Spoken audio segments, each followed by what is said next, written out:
Hello and welcome to episode 3, all about 3 is Company from Fellowship of the Ring, being the third part of That's What I'm Talking About.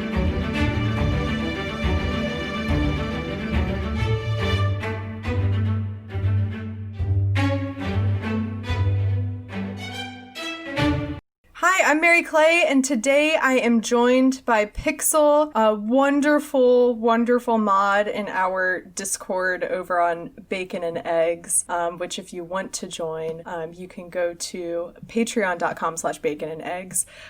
Welcome! Thank you so much for joining me. Hi, thanks for having me. Yes, I heard when I was starting this podcast, and for those of you that don't know, That's What I'm Talking About is a production of Bacon and Eggs, and as I was starting this and starting the process of gathering guests and everything, Ethan and Tyler were like, oh, you got to talk to Pixel. She'll be all over it. So I might have been a little bit too vocal when they first started talking about this. I was like, oh my gosh, I'm so obsessed. I'm so ready for this to happen right now. Yay. Yeah. Yeah. So did they, I'm interested to hear like what happened on the mod side of things. Did they like tell you guys separately what was going on? Yeah. So a while, when you guys first started talking about it, they didn't want to give too much away to us. They definitely were like, oh, we're working on some stuff. Ethan and Tyler were, being very coy about it. And they just didn't want to spill anything. They didn't want it to get out anywhere, which I get. But they did tell us a little bit prior to, because we needed to set up your roles and be prepared for anybody asking questions. So, being a mod is helpful in that way. We get a little bit of a sneak peek, but I was jumping for joy, and they told me you were going to have Casey on, which was like the perfect choice. I would have recommended him day one. He's like just like a basket full of knowledge. Yes. And it was great to talk to him. And he was perfect to have on for the first episode because I got so much context that I was missing that I really needed. So yeah. I mean, I think it's amazing that they just knew someone who has never interacted with like anything Lord of the Rings series wise. It's almost like Star Wars where you just don't even think that exists. You know what I mean? Yeah. So it's so cool. Yeah, it's this whole thing of how this came about is insane because I love podcasts. Obviously, I listen to podcasts all the time, but I'm also just I'm like complete Twitter trash, and I'm one of those people who tweets any like remotely funny thought that I have, and it might not even be a funny thought. It might just be funny to me. And a lot of those thoughts are like concepts for podcasts. And one that I came up with is someone should have a podcast about Lord of the Rings called That's What I'm Talking About. And it was literally just like, this is a great title for something Lord of the Rings related. Someone should do this. And then I was like, well, I could do it. And drew inspiration from Potterless, Mike Schubert from Potterless, he has a Harry Potter podcast, and he started out having never read the books or remembering very little from the movies. So I was like, I can do that too. And then Ethan and Tyler, I joke that I tricked them into thinking that I'm like cool on Twitter, but like that's exactly what happened. We all 3 went to the same college, right? And I only knew about them in the vague sense because they had a show on they were a part of our college radio, and I was too, and so one of them showed up as a suggested follower on Twitter because we were both a part of WCNU, and I was like, okay, I'll follow this guy, cool. And then like all these years later, I was like, oh, I want to check out this guy's podcast. He's from CNU. I want to support, this fun little podcast. And then I remember going to check the podcast app, and like one of the episodes they just uploaded was, I think it was Infinity War or something. It was an episode they did with Wheezy Waiter, and I was like, okay, this isn't a little podcast at all. Yeah, that was a big one. Yeah, so yeah, I've just slowly over time like tricked them into thinking I'm cool on Twitter, and then they asked me if I wanted to come on their podcast for Ocean's 11, and the way that they asked it, first they asked me like, are you actually going to do your Lord of the Rings podcast? And I said, yeah, probably. And then they said, cool, well, do you want to come on our podcast? And I was like, this seems suspicious, but okay. And then Yeah, come to find out that they were basically using that as like an audition to see what I'm like over podcast, and I guess it went well because then they asked if they wanted me to produce it. So I would say it went well. Yeah, I think you passed your audition that you didn't know anything about. I know. I was like, well, it's just, there were like small things that were happening that I was like, this, it seems like something else is going on, but I also don't want to be narcissistic and assume that it's like about me. But it was, so this only inflates my ego. Hey, it just validated it. Yeah, exactly. So thank you, Tyler and Ethan, for doing that. So, how did you come to be a Lord of the Rings fan? How did you get into Lord of the Rings? Yeah, so my dad is, I think, the biggest Lord of the Rings fan I have ever met. So growing up, he was always reading the books and was just really into it. He was all about like finding out the lore. So there's so many characters who I have like so much background to, even outside of the books. And the movies obviously were like something we always watched. There was also a Hobbit cartoon that was done a long time ago. I used to watch it as a kid. It's really eerie. It's kind of creepy, but I loved it. So it's kind of something that we always bonded over. He also really liked Harry Potter, which kind of just got lumped in all together. So yeah, I experienced it with him and with my brother. And then when we found the audiobooks, we could actually at the time rent them from the library, so we would check them out and be able to listen to them, which was really cool. So that's my way of ingesting this information now, is just audiobooks. But yeah, it's all from my dad. Yeah, that's awesome. Yeah, I'm a big proponent of audiobooks, and I've also weirdly become like a huge public library advocate in like the last like year of my life. I'm like, do y'all know about these amazing buildings called public libraries? And they're free to join, and you can go and check out not just books, but you can get movies, you can get audiobooks, you can go there, and if you're trying to get into podcasting or videoing or editing or anything, a lot of libraries now have really cool media labs, and there are all these really awesome resources, and it's all free. Yeah, we were big library kids growing up, my brother and I. There's one really close to the house that we grew up in. So it was kind of like an after school thing, especially in the summer. My parents would take us there, and they had like, you could drop off your kids kind of almost like a daycare, but I guess older kids, Yeah. So we'd be able to be dropped off for like 4 hours. It was across the street from Giant Eagle. So my parents would go like grocery shopping and do their thing and come back and pick us up.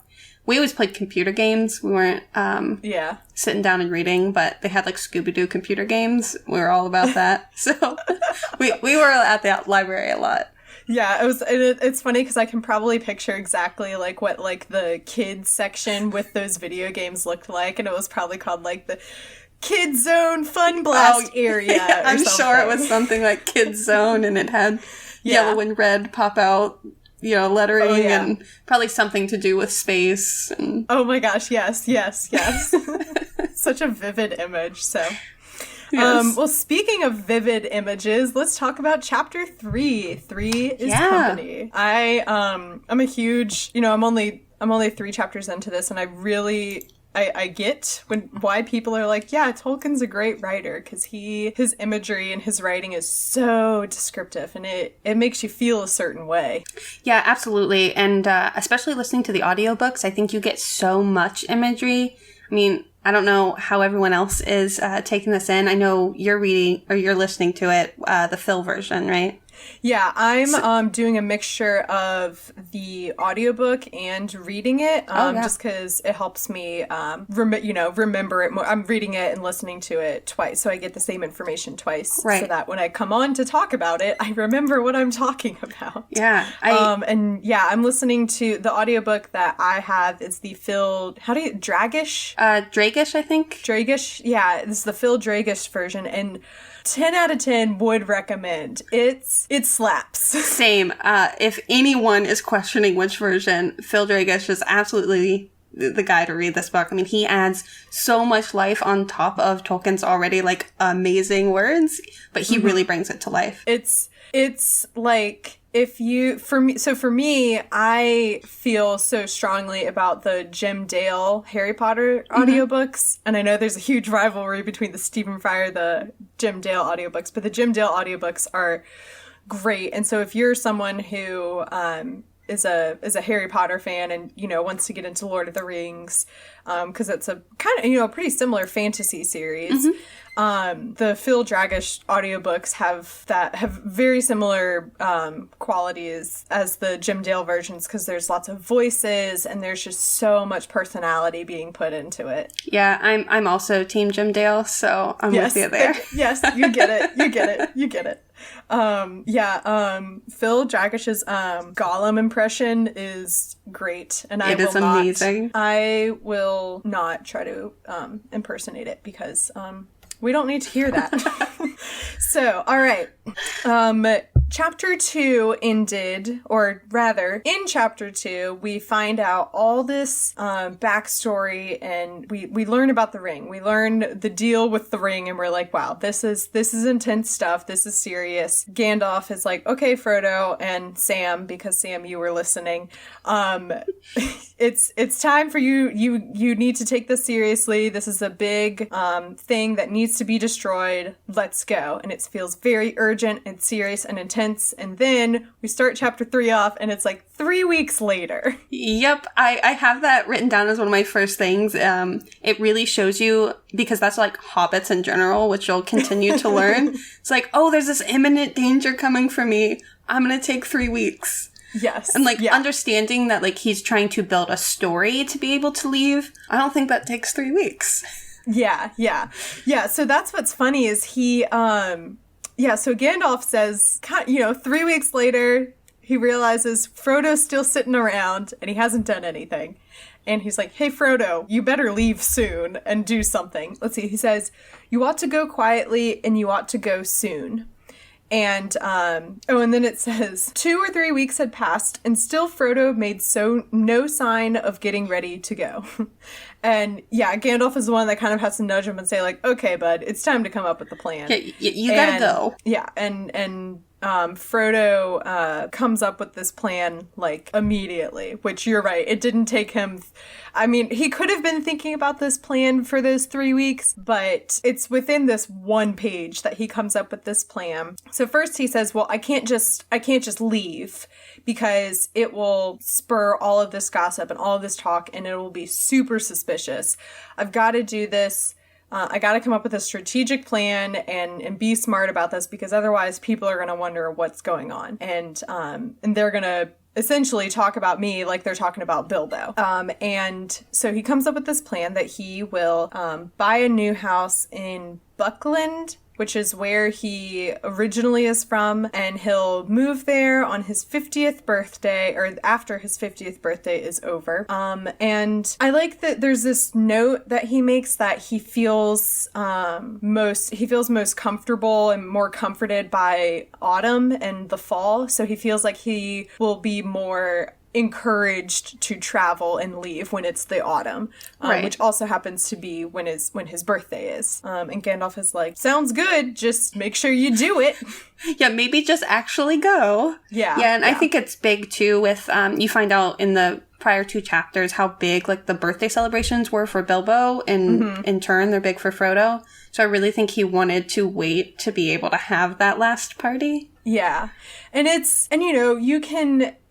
definitely really, it's sentimental, and it's a huge thing for Frodo. Because this is what, Hobbiton and Bag End are where he found this, home that Bilbo offered to him after he had a very, tragic childhood, losing his parents. And this is, essentially what he's known for most of his life now. And he has very fond memories. And then now he's having to leave it all, and he has friends, and most of which who don't know the reason why he's doing all this, which I'm assuming that's not going to last long, given that I know that I believe, if I remember from the first movie, Merry and Pippin somehow end up on this journey with them to Mount Doom or something. Somehow they get involved. So obviously Sam isn't going to be the only one, but right now Sam is the only one that knows the true reason behind all this. Right.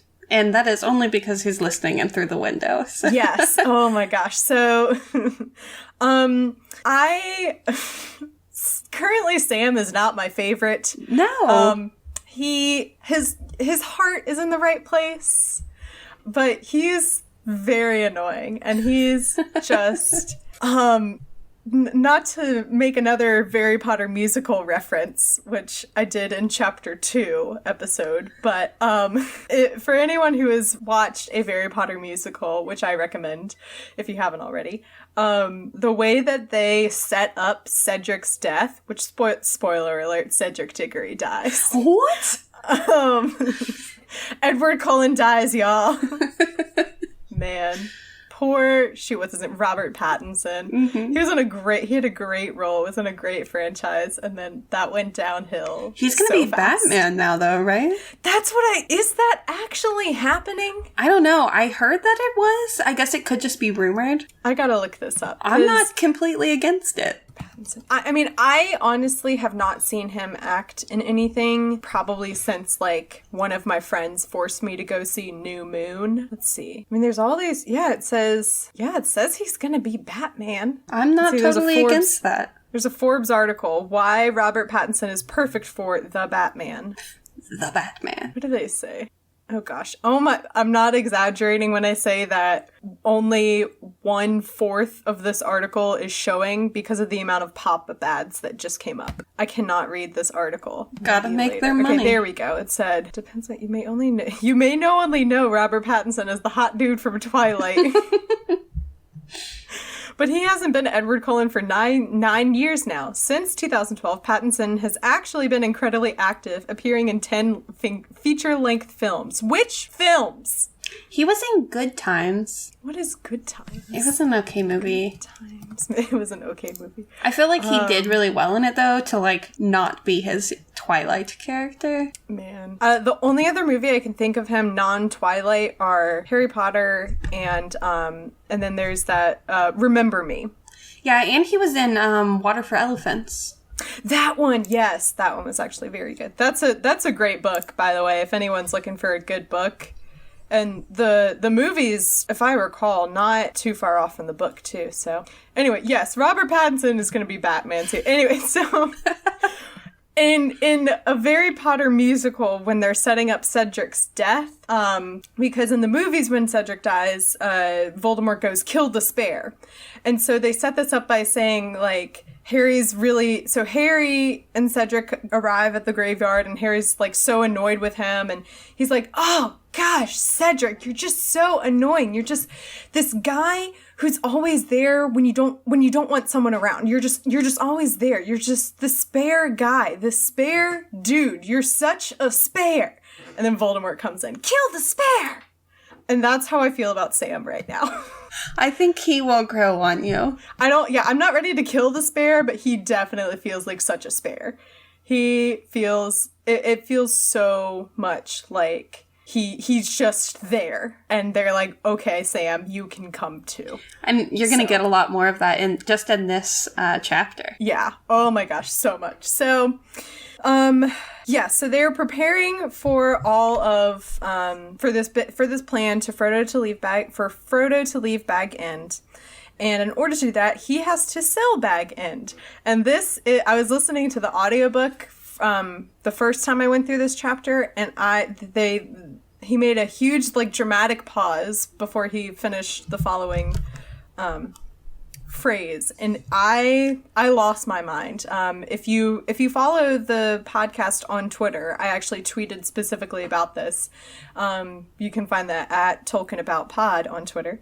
So it says, Mr. Frodo was selling Bag End. Indeed, he had already sold it to the Saxville Bagginses, and I lost it. I was screaming, and I specifically was doing, so the GIF that I ended up tweeting was, it's like this group of kids, and clearly they were in some kind of, like, fight, or, like, I don't know, yo mama joke battle or something, and someone won, and then there's just one guy standing in the middle looking all cocky, and then this other guy comes in the frame with his hands over his face, and he's like, oh my god! And that's what I felt like. just because I just the last people really you would want him to sell it to. Yeah, and I loved all of the Saxville Baggins drama. And all of the family pettiness from chapter 1. Yeah. Yes. So they sell it. So he sells it to Lobelia. What's her name? Lobelia something. He sells it to Lobelia. What is she? Brandy Buck? A Saxville Baggin? Mm-hmm. She's a something. What is she? Lobelia something. I think she's a Saxville Baggins. The Bagginses. So, yes. Oh, and I thought, so this is, I don't know why I got a good kick out of it. So they're talking about Lobelia has bought Bag End because I guess her husband had recently died at the ripe but disappointed age of 102. And I don't know why that one for the disappointed age. It's a little disappointed. Like, is he disappointed that he lived to 102? Is he disappointed that he died so soon? I think it's more of a he had to live with his wife for that long joke. That's how I interpreted it. That's great. I just got a good kick out of it. I really enjoy Tolkien's sense of humor. I do too. So they're preparing everything. They give the key to the Saxville Bagginses and Lobelia, which this is what I highlighted as my favorite quote of this chapter. So Lobelia comes over with her son, I believe, and they're setting up the logistics for her getting Bag End. And then it says, she snorted and showed plainly that she thought the Gamgees capable of plundering the whole during the night. Frodo did not offer her any tea. And what a sick burn for the hobbits.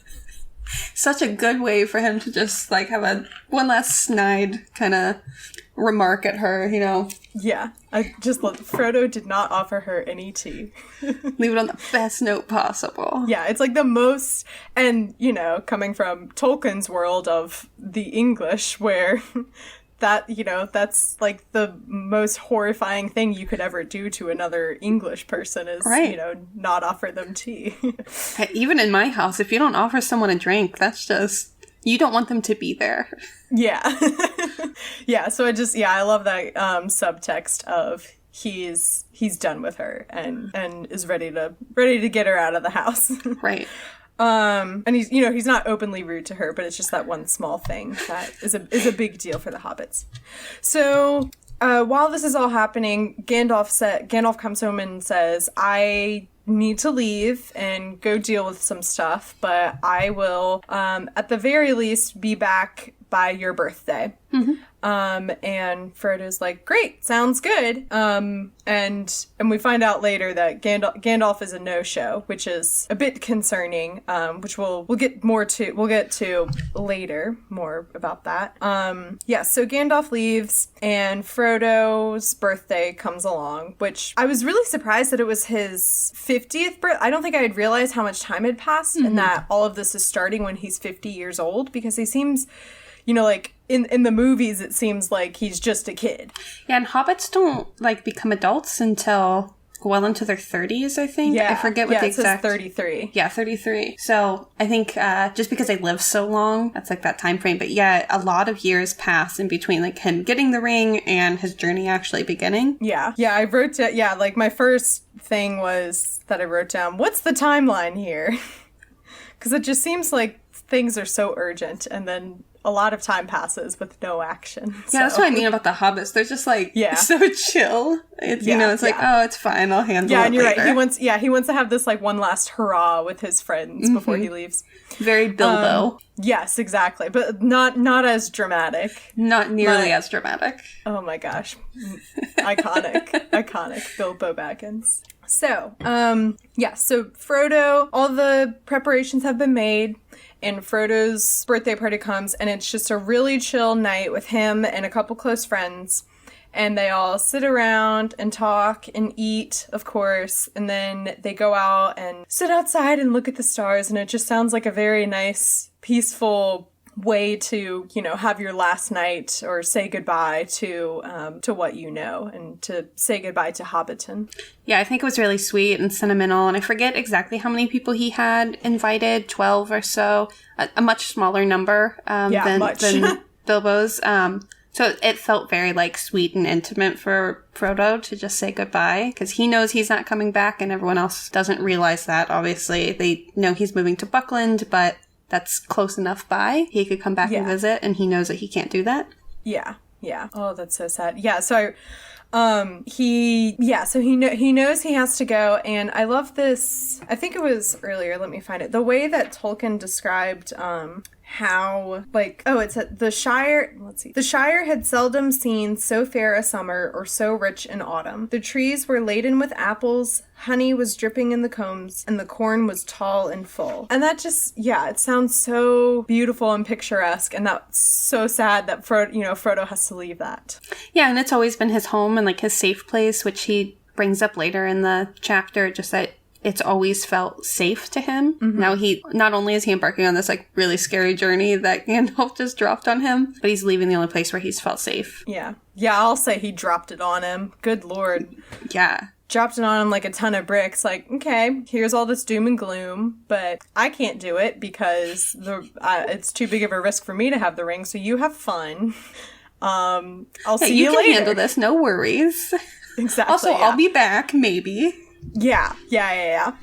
Which is very ominous. Oh, that was, so Gandalf is the least, like, right now, he really, truly, he seems like such an unhelpful person. Like, the most unhelpful. Specifically at the start of the chapter, just going back a bit, when Frodo's, he's asking Frodo about his plans and what he's going to do and everything. And Frodo's like, well, I'm not really sure what direction I'm going to go in. And Gandalf says, well, you should at least go, I don't care, go north, south, east, or west, just whichever direction. And I'm like, yes, of course he has to go north, south, east, or west. Those are the directions. If you just, go somewhere. Yeah. And then Frodo also asks him, like, this is huge. Like, what is my quest? And Gandalf literally says, I don't know. And it really feels like, I understand why how people make this connection or accuse J.K. Rowling of copying Dumbledore from Gandalf, because it is this wise, elderly wizard mentor figure who puts a lot of responsibilities and burdens on a young character and then is cryptic and clueless and unhelpful. Yeah, and I think in both instances too, I don't know how you work around that, because if Gandalf had been this all-powerful, mighty wizard who was able to help Frodo in every aspect, like, the journey, it's not going to make for a great story, right? If Gandalf was like, you know what, Frodo, you're totally right. I'll take the ring for you. See you later. Yes. Yes. Story over. That's so true. And that's what I told myself. That's the reason I rationalized to myself for why. Oh God, spoil in-game spoiler alert coming. Mute for the next 30 seconds. Have you watched Endgame yet? I have. Okay, good. Okay, if you haven't watched Endgame, skip to the next couple seconds.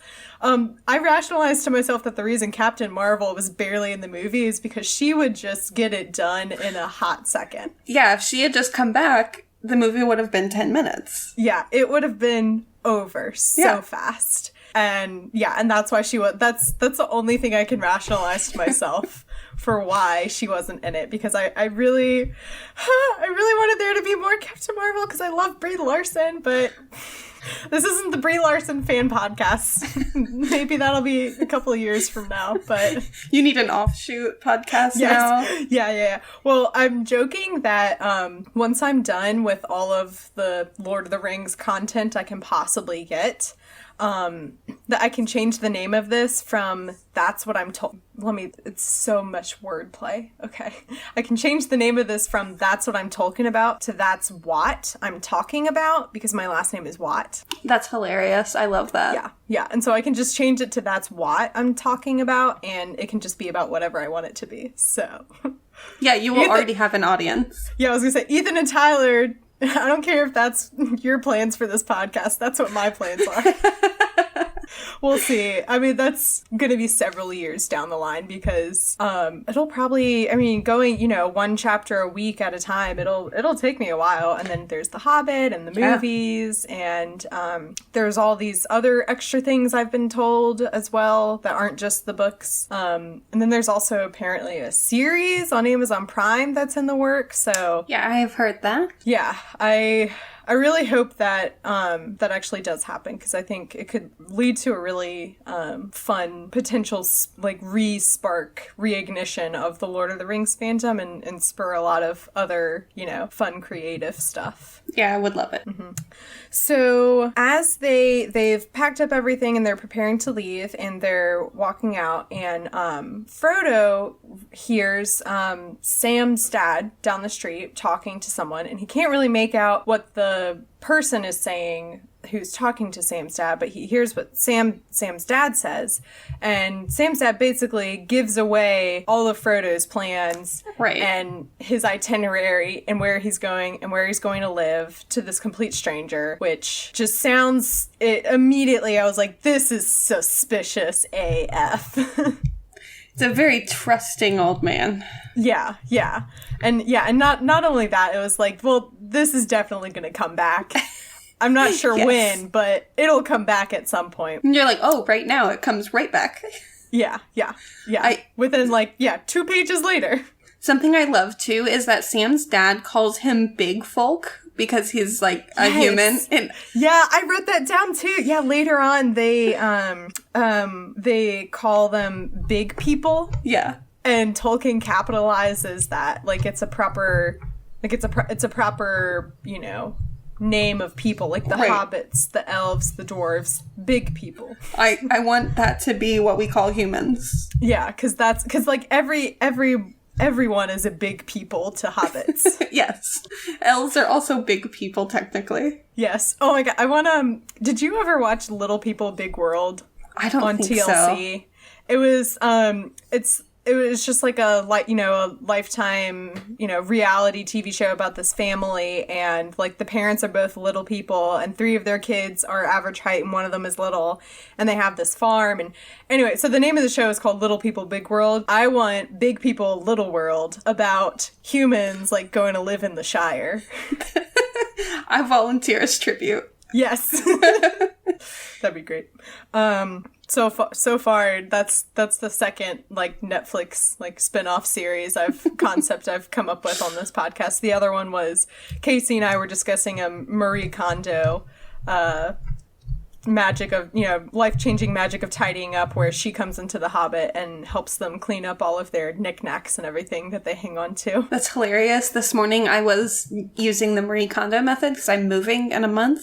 So yeah, I was that's right. Trying to purge clothes. So I was trying that method, does this spark joy? And then all of a sudden, no clothes were thrown away. And I was like, yeah, I'm going to have to move to a different method. Because everything, I'm like, yes, this is super important to me. Yeah, that's also not a great method for me. I did that not too long ago. Not on a huge scale, but I was just, trying to get rid of a couple things in my closet. And there's a lot of stuff in my closet that doesn't spark joy, but I have to keep anyway because it's clothes that I wear to work. Right, yeah. And I'm like, do I really want to have these 5 button-ups? No, but it's good to have because otherwise I would be wearing the same 2 shirts to work. So right. Yeah, I'm like, no, this doesn't spark joy, but it's necessary for money, which does spark joy. So ultimately, yes. Yes.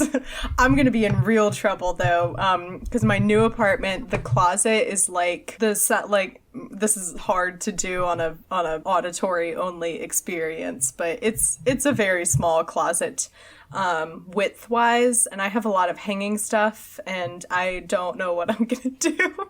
I'm like, well, I guess I can. I don't even know. It's like panic mode. I have to, I guess, go buy a wardrobe and hope that there's a magical land in the back of it.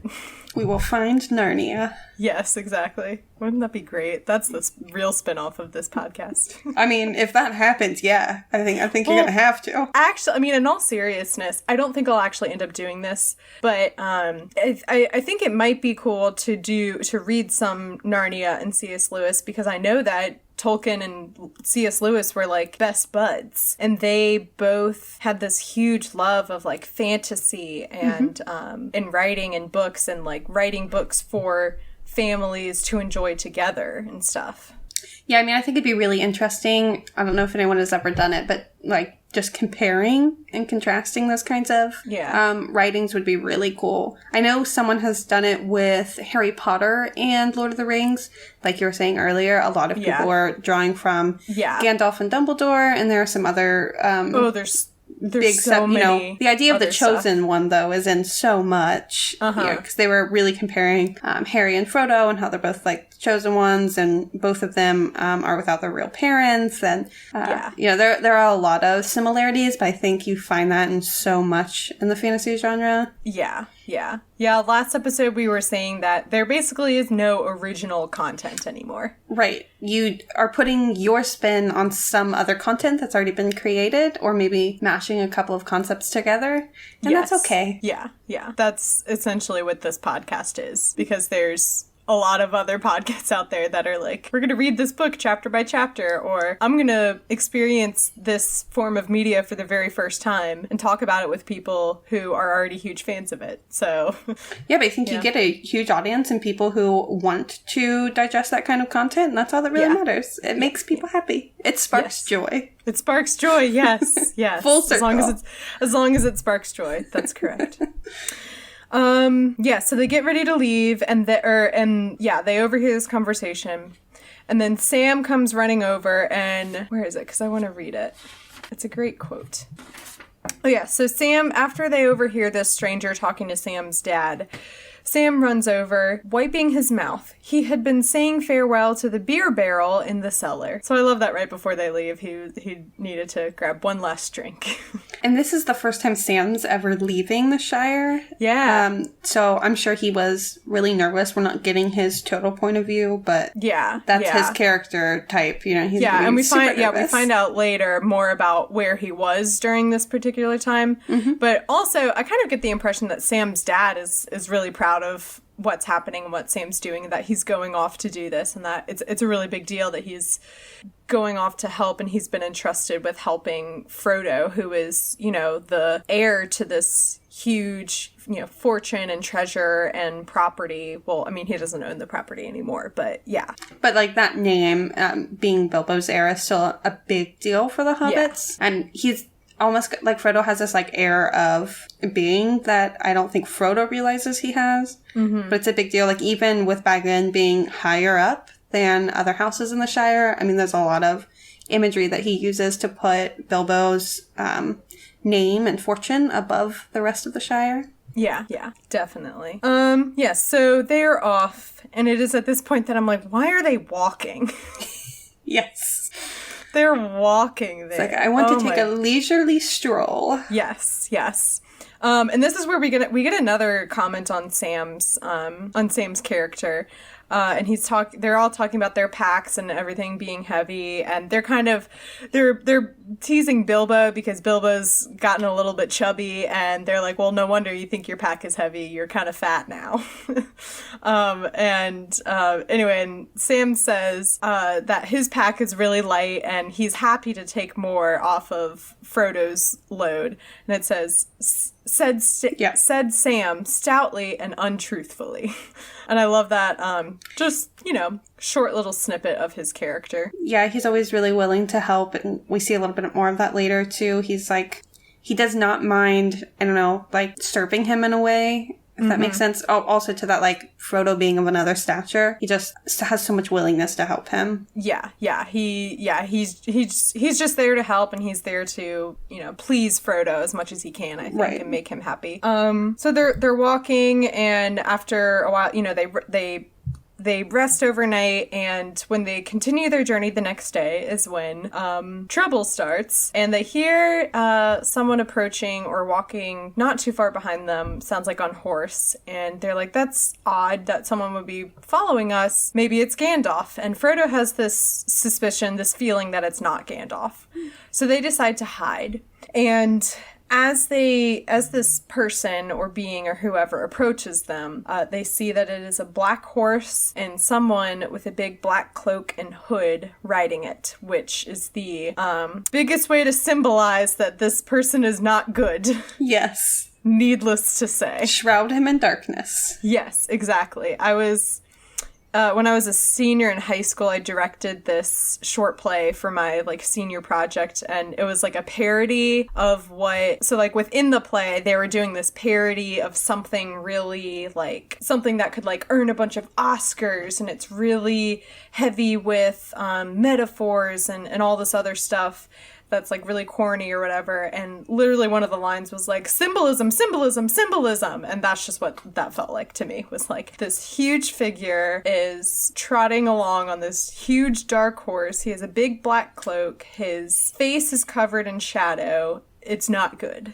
Right. Yeah. So they let him pass, and as he's passing, Frodo gets the urge to take out the ring, and it suddenly occurs to him that he can put the ring on and disappear and he will be safe. And that's such a huge thing to me, because this is the first time Frodo's been, like, tempted by the ring to put it on. Yeah, Gandalf tells him so often and so much in his conversation with him, don't wear the ring. Under no circumstances do you put the ring on. This is the first time we're seeing him kind of struggle with that decision. It's the first time the ring's power is kind of calling out to him, but it also is the first time we're really seeing, like, Frodo's willpower. Yeah, that's a great point, that he's able to be tempted. He is tempted by the ring and everything, and it does have power over him, but he also has this power to resist it as well. Yeah. Which is important, because that's why Gandalf felt that it would be safe with Frodo. Yeah.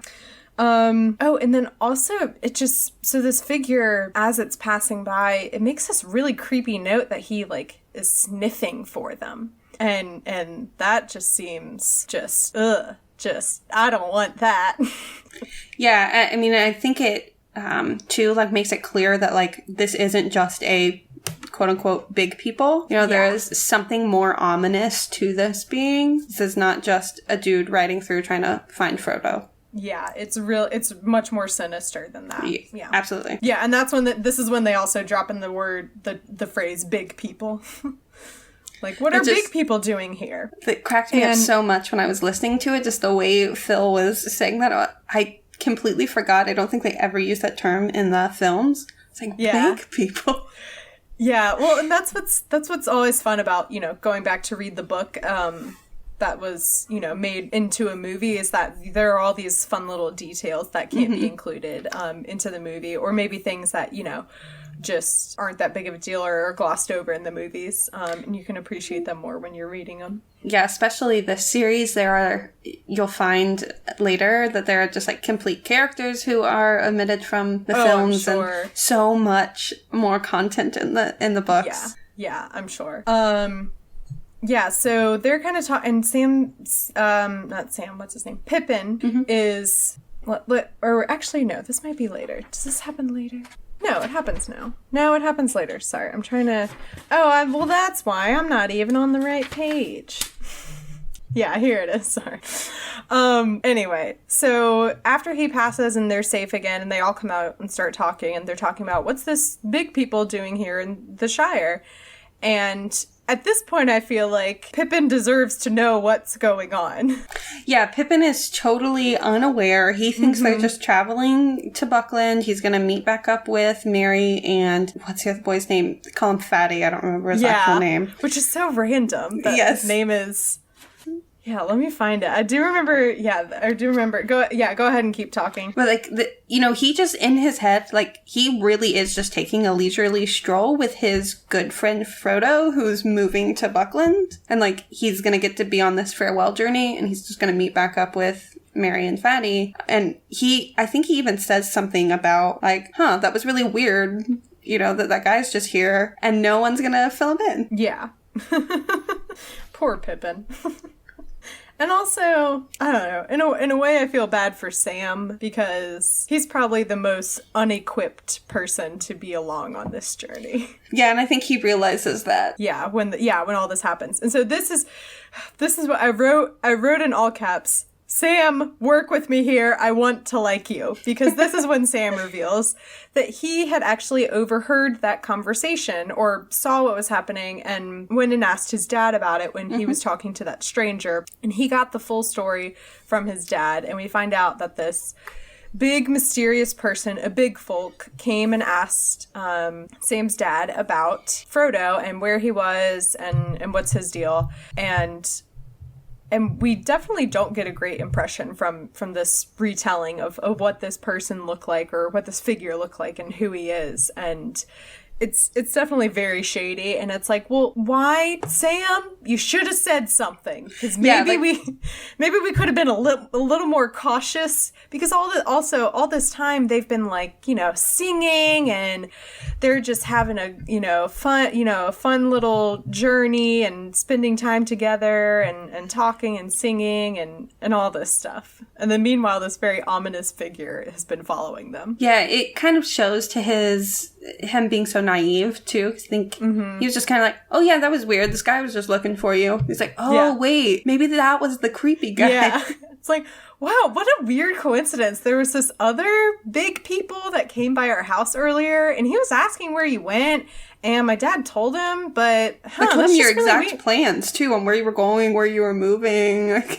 Yeah, like, what a weird coincidence. I'm sure it doesn't mean anything, but okay. It's totally fine. Yeah, so they decide to kind of go off the path a little bit just to take a little extra precaution. And they kind of start feeling safe again, and then they hear someone coming behind them again. And they hide once more, and this is when it gets, whoever this person is or figure, gets almost right up in the face of Frodo from where he's hiding. And you find that also going back to what, how Sam was talking about what his dad was telling him about this person.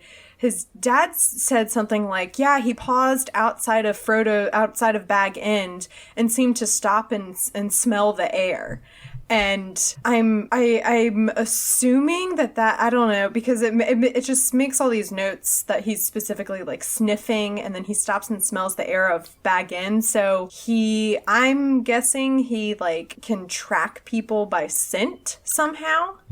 Yeah, that's a little bit of what is happening there. So he's kind of, at that point, he is going towards leaving Bag End and is like, okay, which way did he go? Mm-hmm. So he's sniffing him out. Yeah. And that's the same thing he's doing when he almost actually like comes into contact with Frodo in the woods during the second encounter. Yeah, which I'm just now realizing that probably means that he's, I don't know if that means that the Black Rider or the Dark Riders or whatever they're called later on in the chapter, I don't know if that means that they're blind or something. Maybe they're so shrouded in darkness that they can't even see, so they operate by scent. I should add that if I ever ask any questions, you can plead the fifth and not respond if you feel like it's going to give away something.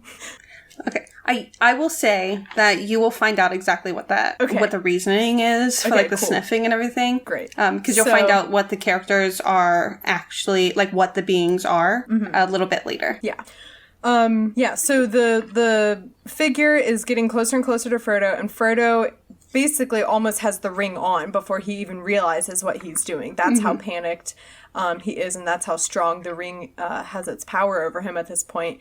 And then the biggest like stroke of luck happens ever, and a bunch of elves just happen to be coming by, and they're all singing and talking and generally just having a good time, I guess. And it makes the figure leave. Yes. And saves them. And Pippin and Sam and Frodo all come out, and they're like, this is weird. What are elves doing here? And then they're like, okay, we'll just let them pass, kind of knowing that elves are, I guess, cooler than they are, which we see in a second. So then one of the elves stops and says, like, hello, Frodo. And we find out that he knows Frodo somehow through Bilbo and has run into Bilbo since Bilbo left Bag End. Right. So Gildor knew exactly who he was. And I don't know, it just started that, like, elves are safe idea. Also, Sam was just super excited that there are elves. Yeah, elves, Mr. Frodo, the elves! Yeah, he's obsessed with elves. Yeah, well, up until wanting to go to, what is it called? River Run? Rivendell? Yeah, Rivendell. I always want to say Riverdale. I'm Same. like, nope, that's a different TV show altogether. Oh, totally different. Can you imagine? Totally different universes. The hobbits and modern day Riverdale. I would watch. Where the drug den is being run out of the closed down high school. If you don't watch Riverdale, don't start because it's not worth it. Just and I'm don't honestly do it. I don't know why I started watching it and why I keep watching it. I still watch it. I just love Cole Sprouse Jug. I really do. Yeah, but he's great, and it's such like a good like ridiculous trash TV show that I just have to keep watching. It is. It's like a car crash. You have to watch it. Don't get drawn in. Don't do it. Exactly. But yeah, so they're on their way. When Gandalf talks about them, so it was like Sam was so excited. He was like, "Elves? What? We're gonna see elves?" So then when he sees them in the woods, I think prior to what he had anticipated, he was so excited, which just gives you the immediate, like, sigh of relief that elves are safe. Yeah. Yeah, that's true. Yeah, the most, like, innocent and naive of all of them, showing this excitement about elves does, now that you pointed it out, show that they are a safe group of people. Right, like, they just interacted with this, like, ominous figure, and then all of a sudden new people come by and you would think you'd be like, okay, keep hiding, let them go. They're like, oh, they're elves, it's totally fine. It's fine, yeah. So the way that they describe the elves, let's see. I just love this entrance of the elves because I'm imagining it like they are the cool, like, boy band people, and everyone is like, everyone's like obsessed with them, and they're just really beautiful and cool and awesome. And I believe how they describe them is, where is it? I think I wrote it down. It describes them as the starlight is glimmering in their hair and eyes. Like, how cool and like beautiful and awesome does that sound? It just sounds like everyone like wants to be with the elves, but they feel like they're not cool enough to be with the elves. And like the thing about the elves are that they are born from the stars. That's like the lore about elves in Lord of the Rings. So that's kind of how they're born. There's this figure, I forget what her name is, but she basically burst them of the stars. So that's why they kind of dope. Glimmer in that way. And it always made me, like when Twilight had that with the vampires, it was like, I don't know, kind of that way to me. I'm like, they're born of the stars. I'm so glad you brought up Twilight again, because I wrote down that the way that they're walking and everything reminds me of, in the first Twilight movie when they're like playing the baseball game, and then they introduce the bad vampires and they show them walking, and it looks like they're walking in slow motion and like the wind is in their hair, but they're moving really fast, but it doesn't look like, but like they're using like no effort at all, and they just look really cool, and everyone has to stop and look at them. That's exactly how I imagine the elves walking. Yeah, I kind of imagine it that way too. It's like, it is exactly that. Everyone just has to stop and look. Everything falls silent and everyone has to pay attention. Mm-hmm, yeah. And just on top of that, like, Gildor is great. Yeah, he's very friendly, because he gives the hobbits a little dig and says, like, why should we elves walk with you hobbits? You're so dull. And then they say, like, but we'll walk with you. You can walk with us. When they mention that they're frightened of this person or whoever that's been following them, they're like, okay, we'll humor you, and I guess you can hang with us. It's kind of like the older siblings, right? And like, the younger kids are there, and they're like, all right, I guess you guys can like walk to school with us. Yeah, I really feel like they're the plastics, but a bit nicer, maybe. Just a little bit nicer. Yeah, I feel like they're the plastics, but nicer in that everyone's just starstruck by them and like wants to like be them, but the elves are above everyone else. But a little bit. So they make this exception and allow Sam, Pippin, and Frodo to walk with them. I had to really struggle to remember who are the three people. I wrote down too that I think a lot of that came out of Frodo speaking the ancient Elvish language back to him. Yeah. I think a lot of that was like, okay, we can trust him. Yeah. Like, that is not something you hear often. People don't, learn our language. Yeah, he was trying to show, it was like a sign of respect. It's often, so if anyone ever goes, if you're in the US and you only speak English and you go traveling abroad, I've heard the best thing you can do, let's say you're going to France, the best thing you can do is learn, hi, like, hello, hi, excuse me, do you speak English in French? So that when you go and ask, when you're looking for directions or something, you're not just walking up to people and asking, do you speak English in English? When you ask it in French, you're showing that you at least have a little bit of respect, that you don't want to bother, you don't want to be so annoying. Right. That makes sense. Yeah, which I can confirm. That's definitely a thing. People look down on you when you're in Europe and you speak English, and you're definitely very American. Yes. So let's see, what did I put? Oh, okay.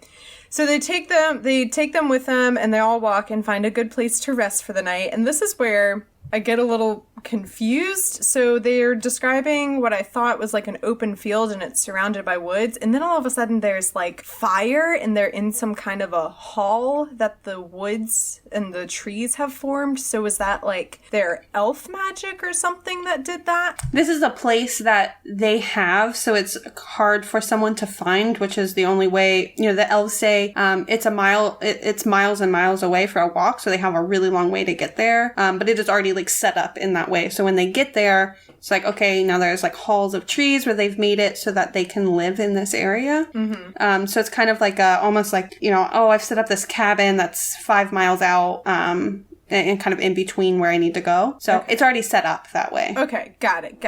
I think. Yeah, so the elves invite them into this basically place of sanctuary, because they've had a kind of troubling journey, and now they're afraid. And there's nothing worse than like when you're walking alone, or you're outside, or you're in the woods or something, and then like all it takes is that one thing to get you scared, and then what you were once super comfortable with and okay with, you're now like terrified of. Yeah. So it's definitely a place of refuge, and they feel much safer now with the elves, which is exactly what you were saying, that they're safe and they're good to be with.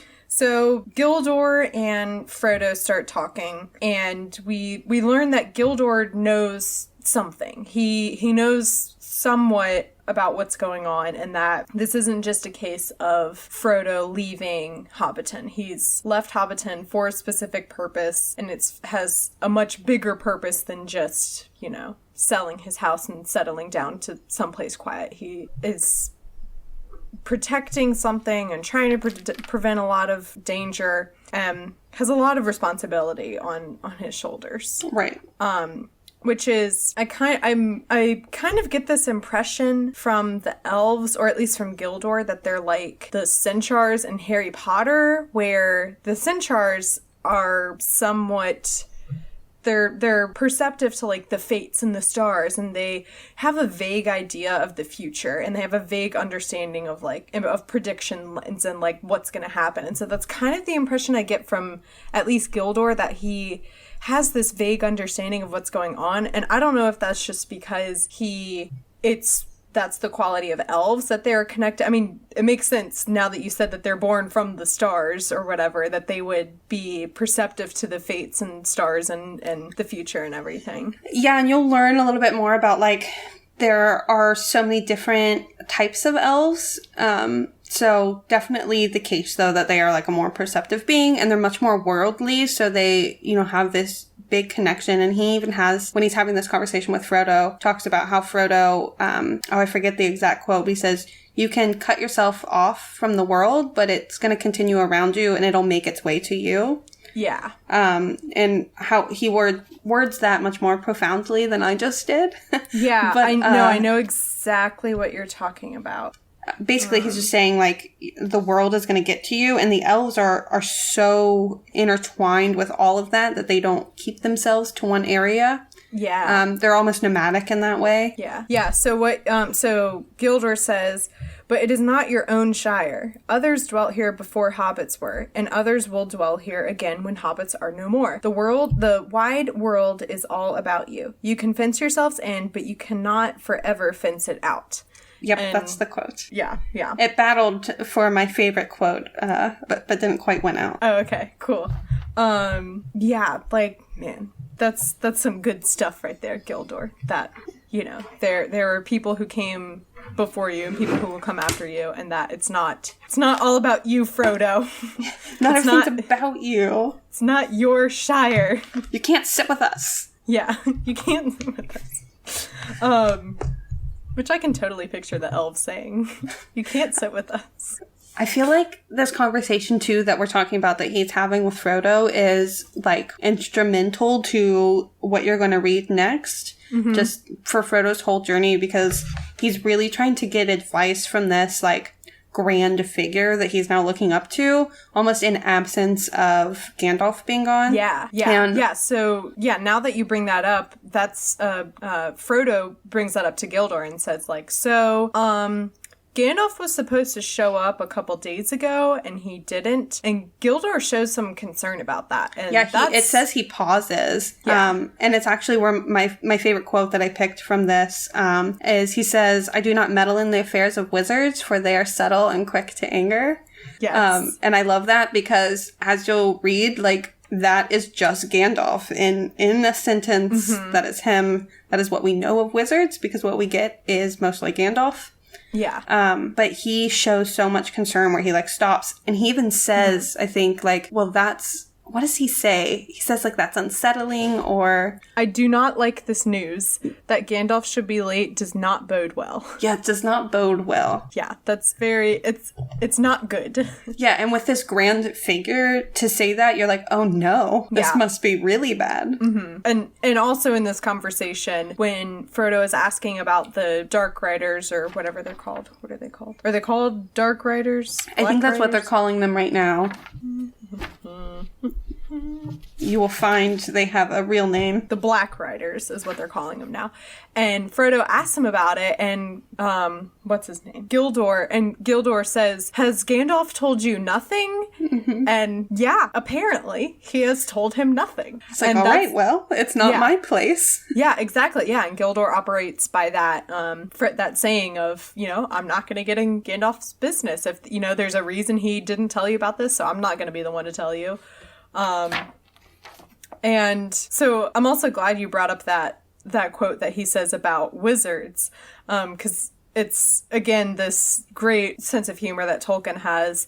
So, yes, in absence of Gandalf's advice and mentorship, Frodo is asking Gildor what he should do and whether he should continue on with his plan to his new home and kind of regroup there. And Gildor says, "Yes, do not meddle in the affairs of wizards, for they are subtle and quick to anger. The choice is yours, to go or wait. And it is also said," answered Frodo, "go not to the elves for counsel, for they will say both no and yes." This is such a funny snippet. Yes. To just, like, he so quickly had this whip back to him.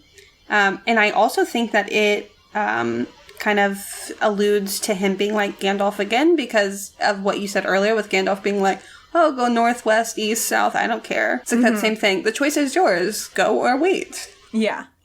And then we see that really we see how much Frodo has earned at least the respect of the elves just in this small time together, or how much they trust Frodo. And that might be because he greeted them in their language, or because they know about Frodo because of Bilbo. But Gildor does give him actual advice and says, if I were you, I would keep going, continue on with your normal plan. Which is, is given, what he just said, which is, go, it's your choice. You can do whatever you want, but it's your choice. And then Frodo's like, well, this is what you elves are known for, is not giving any advice at all. So the fact that Gildor was like, okay, between you and me as friends, I would go. That's how it's probably, it's a much more serious matter than we know about right now, and we'll probably obviously get much more serious. Yeah, and I think, too, it really makes Frodo realize that the ominous figure, the Black Riders, whatever, are much more sinister than he had really realized, because even Gildor, I always want to say Gilderoy, another Harry Potter reference. Oh, I want to say that as his name. I almost kept saying, like, Gondor, and I don't know what that's from at all. I think when I was saying Gandalf, and I wanted to say Gondor. Oh, I just keep trying to say, like, Gilderoy Lockhart, Gilderoy. which would be a hilarious character in Lord of the Rings, but Gildor. Apparently Gondor is a fictional kingdom in J.R.R. Tolkien's writings, described as the greatest realm of men in the west of Middle-earth by the end of the Third Age. Okay, so apparently it's... Hey, at least it's in the same fandom. I'm over here in Harry Potter world. Okay, it makes sense. So, I don't even remember where I was going with that. Oh, we were talking about how Gildor gave him actual advice. Yeah, so he kind of says, you know, like the elves have a saying to not give unwarranted advice, and even from the wise to wise, you can't really give someone advice. And the fact that he does it anyways is a huge deal for Frodo. And he even says it, like, he's like, I'm so grateful. And we're left with the point of thinking, okay, so that's exactly what Frodo's going to do. He's just going to go without Gandalf, but more importantly, Gildor tells him that if he's going to go without Gandalf, he should bring company. Yeah. So now we think, okay, he's going to bring friends. Yeah. And also specifically, he says that the elves, or Gildor says that the elves don't give direct advice because they don't know the full context of, like, where the other person is coming from, and they are not those people. And he kind of, in a way, like, instills this confidence in Frodo that, like, I'm not you, you are your own person, so you are much more capable of making smart decisions and deciding these things for yourself because you know what's best for you. In my humble opinion, I think you should continue on your path and do what you're doing. But at the same time, you're you, and you are the only one that knows you. So whatever you choose, it kind of forces him to have his own, the best for you, like, ideas. Yeah. Yes. So Gildor leaves Frodo with kind of an elvish blessing, and he says that it kind of officially dubs Frodo as an elf friend, which. Yes, which I love. Yeah, I'm assuming is going to... Here's my wild prediction is that, like, they're going to get into a bit of a sticky situation somehow involving elves, and then Frodo will come out and say, like, I am a friend of Gildor, and then that'll help resolve issues of, like, oh, you've met Gildor, he's given you the official blessing? Okay, great, come on in. Here's some... You're fine. Here's some wine and cheese. Yeah. Or tea. Yeah, here's more likely. Yeah. So let's see. I think one other thing, too, that I wrote down about that conversation is Pippin goes to bed pretty early into the party gathering that they're having, but Sam, like, almost like a dog, curls up at Frodo's feet and falls asleep. And so he's not, like, aware of the conversation that's happening, but he's, like, staying literally at Frodo's side. Yeah, and that's what's a little... And that's also, like, the second... Earlier in... I think it's at the end of chapter 2, Sam is described... When he's told that he can come with Frodo on this journey, he's described as jumping around like an excited dog. Mm-hmm. And then, yeah, you're right, in this chapter, he goes with Frodo and curls up at his feet, which just... I'd, like, want to jump in and be like, you're your own person, Sam. You can... Just back off for a bit. Yeah, I just thought that was really weird. I highlighted that as some really good imagery, though, because that is kind of how Sam is acting, like a little bit of a lost puppy. Yeah. Because he's never done any of these adventures. Like, Frodo has left the Shire and gone on small adventures with Bilbo. So, like, this is not as big of a deal going to Buckland. The journey Frodo is about to take is a big deal, but going to Buckland isn't, and for Sam it is. He's like this lost little puppy, and it's just such good imagery for him, like, curling up at Frodo's feet. But that's what I actually imagine is, like, you know, the actors in the movie, like Sean Astin, like, I think that's who plays Sam. It's, like, curled up at Elijah Wood's feet.